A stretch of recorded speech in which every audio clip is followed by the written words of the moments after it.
사악한 자의 최후. 이 이야기는 내가 2000년도 초반 경기도 어느 지역에 위치한 플라스틱 생산 공장에서 트라우마로 남을 정도의 잔인한 사고사 이야기이다. 나는 군대 전역을 하고 20대 중반 무렵 플라스틱 생산 공장에서 근무를 했다. 본가는 서울이고 그 당시 자차도 없던 상황이고 경기도에 위치한 근무지와는 출퇴근은커녕 대중교통편이 엄청 불편해 출퇴근은 꼼도 꼴 수 없는 상황이었다.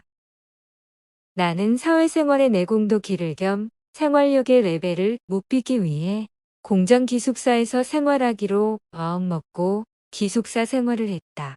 공장에서는 주로 출퇴근하는 사람들이 많았지만 나와 같이 기숙사 생활을 하는 사람도 드물게 있었고 나의 기준에서 좋은 사람도 있는 반면 까칠하고 안 좋아 보이는 사람도 많았다. 텃세도 은근 심했으며 확실히 그룹이 크게 나뉘어져 있다는 걸 머지않아 당연하리 많지 알 수 있었다. 나는 플라스틱 가공 오퍼 보조를 했는데 선임이 30대 후반의 기술과장 K이다.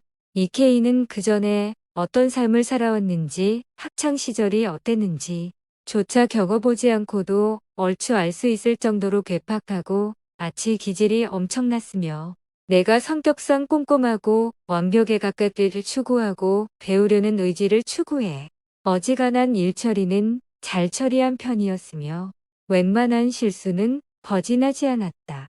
나를 좋아해자고 호감 있어 하는 사람들은 눈썰미가 좋다 마치 경력이 오래된 것마냥 기술 자취급을 해주며 띄워주었으며 그러한 것에 나 역시도 내가 천재인가 하며 스스로 약간은 자만감에 빠져 있었다. 하지만 아무리 좋은 사람이라도 모두가 좋아해주지 않는 것처럼 내가 일을 잘하든 실수가 있던 없던 그런 거는 상관이었고 그냥 그 사람 자체가 마치 전생에 무슨 앙숙이었던 것 마냥 이유 없이 나를 크게 싫어하는 사람이 두어 명 있었는데 그중 제일 막장급인 기술과장 K가 그 주인공이다. K는 말도 안 되는 걸로 일적인 트집을 잡기 시작했으며 그 강도와 인격적인 수치를 느낄 강도를 시간이 갈수록 높여갔다. 마치 그러한 걸로 스트레스라도 푸는 양. 나는 좀 우직한 면도 있어서 어지간한 대수롭지 않은 거로는 웬만해서는 눈 하나 꿈쩍하지도 않지만 이 K의 악의적인 괴롭힘에 좋게 달래도 보고 하소연도 해보고 화도내봤지만 소용이 없었다. 오히려 그럴수록 재미있다는 것 마냥 더더욱 강도가 심해졌으며 3개월째쯤 접어들 무렵에는 따로 불러내 나의 뒤통수까지도 후리며 나에게 손도 대기 시작했다.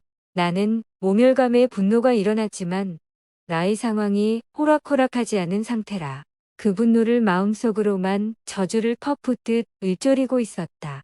물론 이러한 상황을 모면하기 위해 보조자리를 바꿔달라고 했지만 처음부터 그렇게 배정받은 거고 사측에서 귀찮아서 그런 건지 뭔지 알 수 없지만 그냥 그대로 K 밑에서 발전하라고 했다.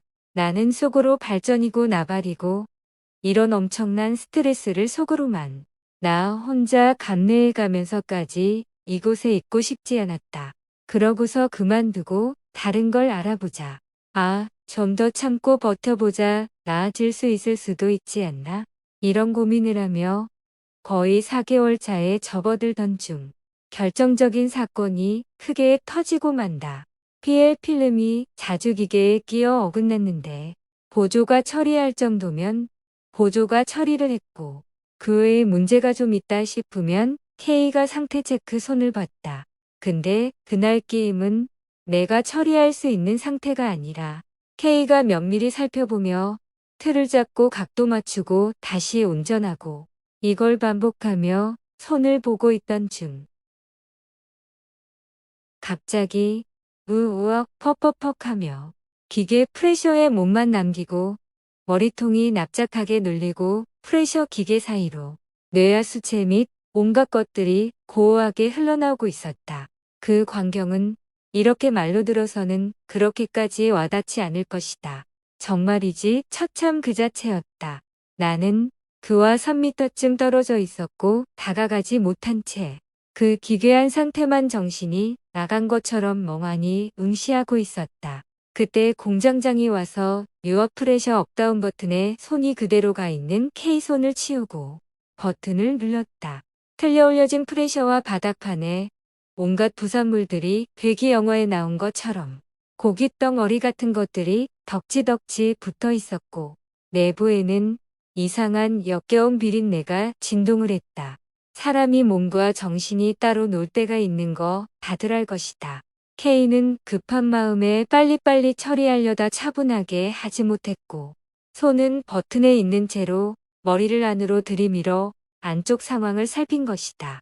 그리고 마치 뭐에 홀리기라도 한 듯 기기를 좀 더 올리려고 업 버튼에 손이 가 있던 것이 다운 버튼에 손이 가져 있던 상황에 다운을 그대로 누른 거였고 인식을 하지 못했던 K는 그대로 사고를 당한 것이었다.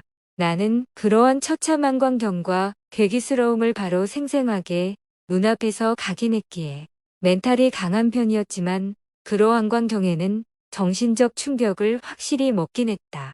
그렇게 수습이 되나 중 나는 여기 더 있으면 안 된다고 강하게 생각했고 어차피 그만두려고도 했었기 때문에 도망가듯이 그곳을 뒤도 안 돌아보고 나왔다.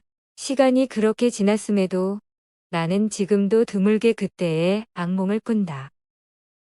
그러면 꼭 그때 K가 항상 사악한 얼굴로 나타났다가 마지막엔 터졌을 때의 형상으로 변하면서 끝이 났다. 나는 종종 생각한다. K는 왜 나를 그렇게까지 못살게 굴었던 것인가? 왜 지금도 나와 상관없는 망자가 꿈에 나타나는 건가? 이제는 더 이상 보고 싶지 않다. 시청해주셔서 감사합니다. 구독과 좋아요는 영상 제작에 큰 힘이 됩니다.